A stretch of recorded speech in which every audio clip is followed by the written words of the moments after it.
ये जो नोट फेंकने होते हैं ना, ये सिर्फ नून लीग करती है, क्योंकि उनके लिए लोग आते ही तब हैं जब पैसे देते हैं। नून लीग को करना पड़ता है कि जब तक कीमे के नान ना खिलाए उनका जलसा नहीं, कोई नहीं आता। तहरीक इंसाफ के लोगों को कोई नोटों की जरूरत नहीं है। ये है इनकलाबी, अल्लाह में मानने वाले और सबसे दुनिया के अजीम इंसान नबी सल्लल्लाहु अलैहि वसल्लम के ये उम्मती हैं।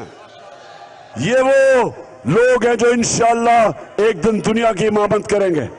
पीटीआई का हकीकी आज़ादी मार्च सिर्फ बोल दिखा रहा है। 24 घंटे हकीकी आज़ादी मार्च, सबसे ज्यादा रील्स और सबसे ज्यादा रेटिंग्स के साथ बोल रहा नंबर 1। सबसे ज्यादा व्यूज, सबसे ज्यादा रील्स और सबसे ज्यादा रेटिंग के साथ बोल अब भी नंबर 1 पोजीशन पर बरकरार। सब्सक्राइब करें और बेल दबाएं ताकि कोई खबर रह न जाए।